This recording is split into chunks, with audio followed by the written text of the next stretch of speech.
Prologue. Before the first spear was thrown, 10,000 years ago, long before the first cities, the first empires, or even the first plowed field, there was war. But it wasn't the kind of war we recognize from films or history books. There were no iron swords clashing under fluttering banners, no bronze-plated generals shouting from horseback, no marble monuments to honor the fallen. The dead were left where they dropped, on open plains, near water holes, among reeds and rocks, their bodies exposed to the sun and scavengers.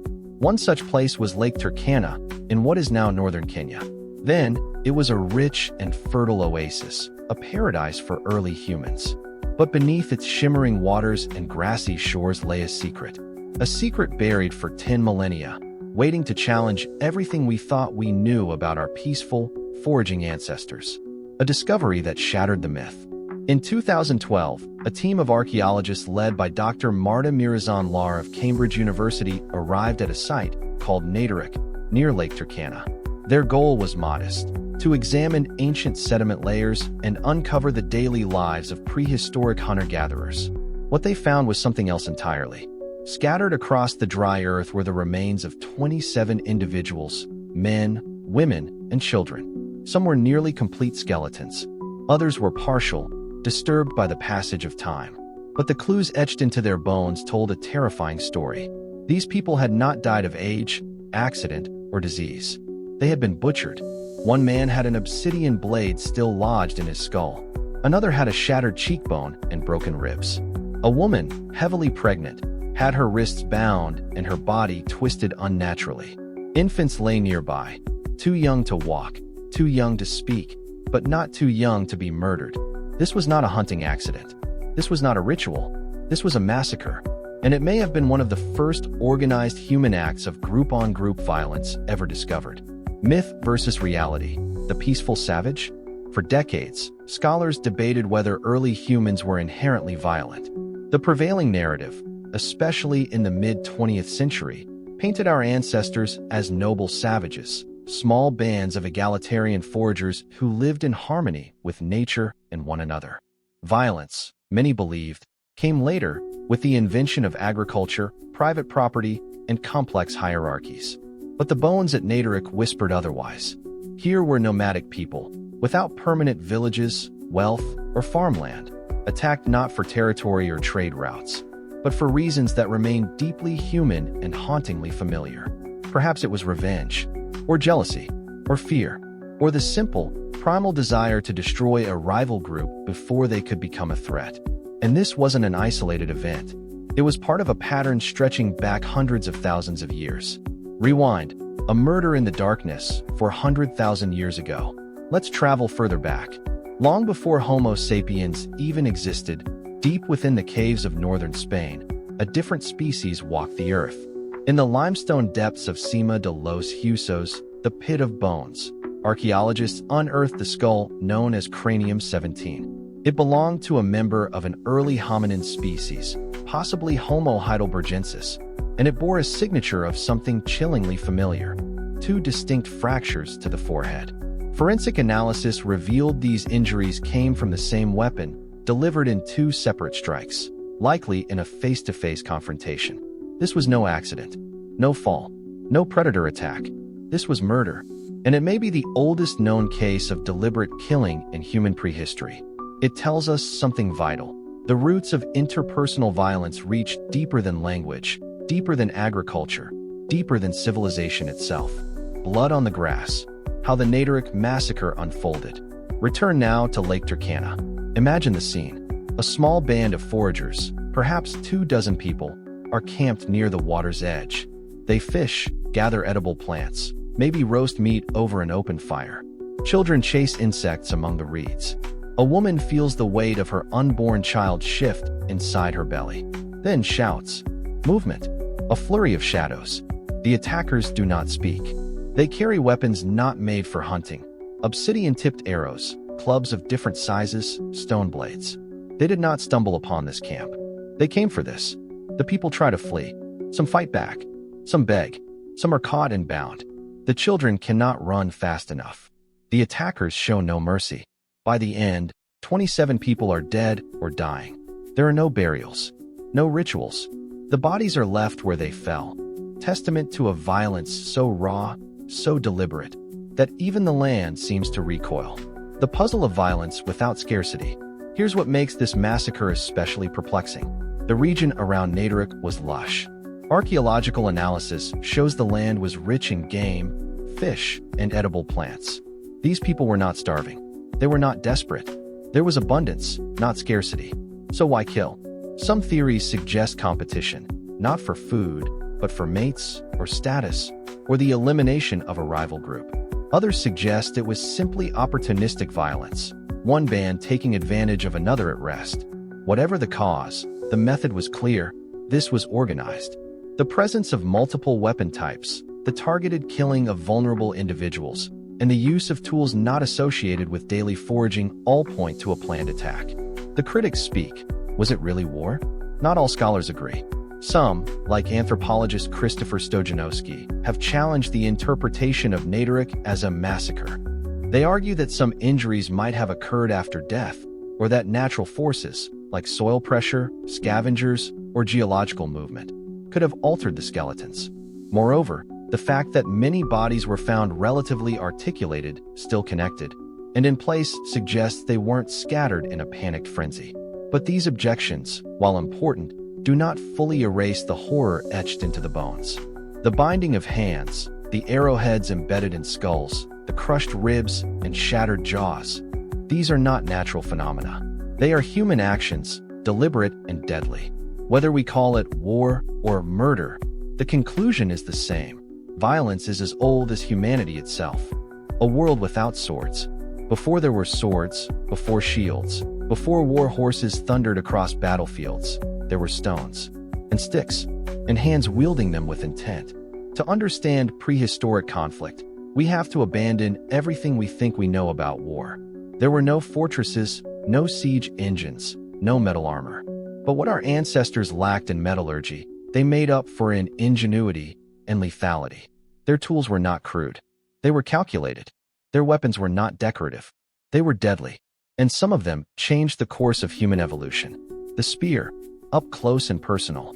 The first weapons weren't designed for people. They were for hunting. A sharpened stick thrust into the ribs of a deer. A stone axe cleaving through bone and hide. But even in these early tools, the seeds of combat were sown. One of the oldest known weapons is the wooden spear, found in Schöningen, Germany. Dated to around 300,000 years ago, it's a marvel of design, balanced for throwing or stabbing, tipped for penetration. But here's the catch, it required proximity. To use a spear effectively meant getting dangerously close to your target. Whether you were hunting a gazelle or fighting a rival, you had to look them in the eye. You had to feel the rush of risk. And for a long time, thousands of generations, this was how it was done. Until something revolutionary changed everything. The dawn of distance, bow and arrow.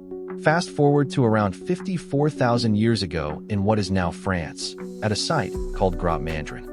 Archaeologists, led by Dr. Lorm Metz, unearthed over 1,500 tiny stone points, slender, lightweight, and deadly. What they found stunned them. These weren't spear tips. They were arrowheads, so small and precise that they could only have been launched from a bow. These points pushed back the timeline of archery in Europe by tens of thousands of years. And with them came a revolution in prehistoric warfare.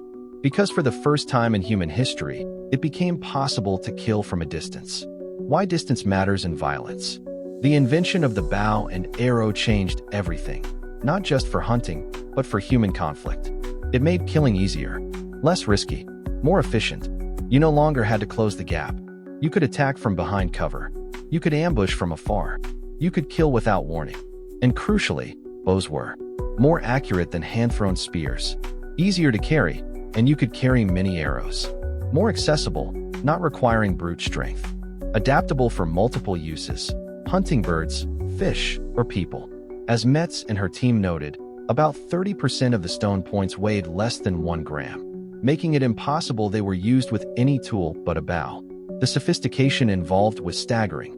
These early humans knew how to shape stone, how to create flexible shafts, how to make strings from sinew or plant fiber, and how to bind everything with complex adhesives like ochre, plant gum, and beeswax. These weren't clumsy primitives. These were engineers of death. Neanderthals, victims of the distance game. At the same time, another species still walked the earth, Neanderthals. Stockier and more powerful than modern humans, Neanderthals were fearsome in close combat. Their bones tell stories of brute force survival, fractured skulls, healed ribs, forearm breaks from blocking blows, what archaeologists call perifractures. They used heavy spears and axes. They hunted large animals at close range. They lived dangerously and died violently. But there's little evidence they ever developed ranged weapons. While humans were launching arrows from 30 meters away, Neanderthals still had to close in. And in prehistoric battle, that disadvantage could be fatal. A clash of species. Imagine two hunting parties crossing paths. One Neanderthal, one modern human. The Neanderthals roar and charge, muscles flexing, wooden spears in hand. The humans? They pull back their bowstrings. It's not a fight. It's a slaughter. And it might help explain one of the greatest mysteries in human history. Why Homo sapiens survived and Neanderthals did not. Not because we were stronger, but because we were smarter, more adaptable, better at killing from a distance. Building the perfect weapon. Creating a bow and arrow isn't easy.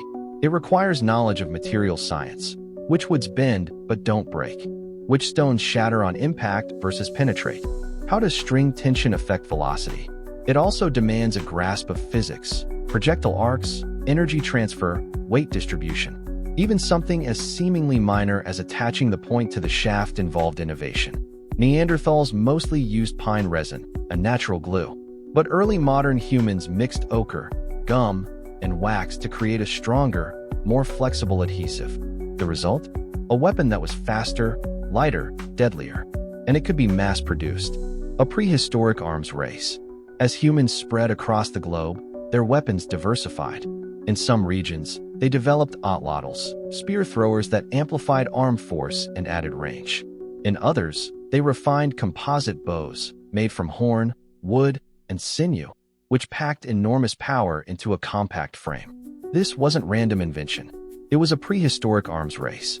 The same intelligence that helped humans invent music, art, and language also helped them create better tools for violence. Because in a world where survival was never guaranteed, being better at killing meant being more likely to live. The cognitive cost of violence. There's a dark irony here. The same brain that paints cave murals in ochre and charcoal also invents the longbow. The same hands that carve flutes from bird bones also sharpen obsidian for cutting throats. Violence and creativity are two sides of the same coin. They both require planning, visualization, experimentation, and collaboration. Warfare is not just about muscles. It's about minds. And early humans had minds that were terrifyingly good at destruction. Conclusion: the oldest war is within us. What happened 10,000 years ago on the shores of Lake Turkana was not an isolated act of brutality. It was a reflection of something ancient within us. The people who killed were not monsters. And those who died were not strangers. They were like us, capable of love, of invention, of community, and of violence. The tools they used to survive, stone-tipped arrows, clubs, bows, were also the tools they used to destroy. That duality is the heart of our human story. We have always lived with two instincts: to cooperate and to compete, to build and to break. And while violence may be as old as humanity, so is empathy. So is the ability to choose another path. The archaeological record doesn't just tell us that we've been killing each other for millennia. It shows us that we've also been working together, solving problems, sharing knowledge, and adapting as one species. In the end, the story of prehistoric warfare isn't just about the past. It's about us now, because we still carry that same capacity for destruction and for peace.